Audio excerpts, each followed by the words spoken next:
कहानी की शुरुआत में हम एक लड़की को देखते हैं जो रोड के बीचों बीच अपनी जान देने के लिए सड़क पर लेटी हुई है। कुछ ही देर में इस रोड पर एक गाड़ी आ जाती है। ये लड़की जैसे ही उस गाड़ी को अपनी ओर आता देखती है तो एक दर्दनाक मौत के डर से वो अपना इरादा बदल लेती है और वो सड़क से उठकर किनारे पर चली जाती है। तब वो गाड़ी वाला इंसान भी इस लड़की की मदद के लिए नहीं रुकता, वो इसे नजरअंदाज करके आगे निकल जाता है जैसे उसने कुछ देखा ही नहीं हो। इस लड़की का नाम लीसा है। लीसा की जिंदगी बिल्कुल भी ठीक नहीं चल रही। दरअसल आज लीसा की बेटी का जन्मदिन है, लेकिन अब उसकी बेटी इस दुनिया में नहीं रही। तब हम देखते हैं कि जो गाड़ी कुछ देर पहले लीसा को इग्नोर करके आगे निकल गई थी, उसे अपनी गलती का एहसास होता है। इसलिए वो आदमी अपनी गाड़ी रिवर्स करके लीसा के पास आता है। गाड़ी के अंदर बैठा एडम नाम का आदमी लीसा से पूछता है, क्या तुम ठीक हो? जिस पर लीसा जवाब देती है, हाँ मैं ठीक हूँ, मुझे कुछ नहीं हुआ। इस पर उस आदमी ने लीसा को बताया कि इस सुनसान इलाके से शहर काफी दूर है, इसलिए अगर तुम चाहो तो मैं तुम्हें शहर तक लिफ्ट दे सकता हूँ। लीसा मान जाती है और फौरन उसकी गाड़ी में बैठ जाती है। सफर के दौरान एडम लीसा से पूछता है कि तुम अकेली इस सुनसान जगह में क्या कर रही थी? लीसा ने एडम को बताया कि आज मेरी बेटी का जन्मदिन है, जिस वजह से वो आज मुझे बहुत याद आ रही है, पर बदकिस्मती से वो अब इस दुनिया में नहीं रही और अब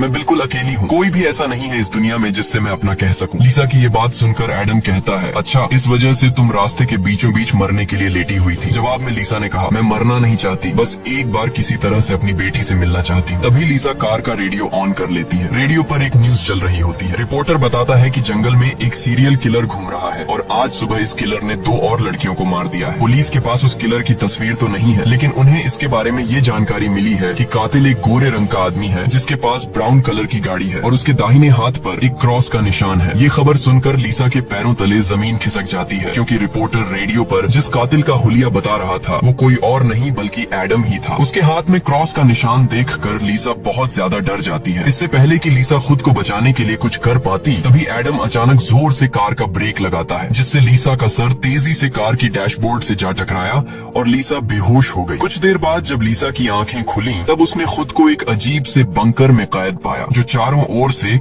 लोहे की मजबूत दीवारों से बना हुआ था। लीसा खुद को इस बंद जगह में कैद पाकर बहुत ज्यादा घबरा जाती है और मदद के लिए चिल्लाने लगती है, लेकिन उसकी मदद करने कोई नहीं आया। हम देखते हैं कि लीसा को एक अलग तरह का सूट पहनाया गया है और उसके हाथ में एक घड़ी भी पहनाई गई है। लीसा उस घड़ी को निकालने की बहुत कोशिश करती है, लेकिन वो घड़ी इतनी मजबूत थी कि काफी कोशिश के बाद भी वो उसके हाथ से नहीं निकलती। आखिर में जब उसे रियलाइज होता है कि इस जगह से निकलना इम्पॉसिबल है, तो वो थक हार कर एक जगह में बैठकर रोने लग जाती है। तभी अचानक उस चेम्बर का दरवाजा खुला। लीसा ने देखा कि दरवाजे के दूसरी ओर एक सुरंग है। उस सुरंग के एंड से रोशनी नजर आ रही थी। लीसा को समझ आया कि अगर इस जगह से बाहर निकलना है तो इस सुरंग से होकर निकलना पड़ेगा। लीसा खुश हो जाती है कि उसे बाहर निकलने का रास्ता मिल गया है, लेकिन जैसे ही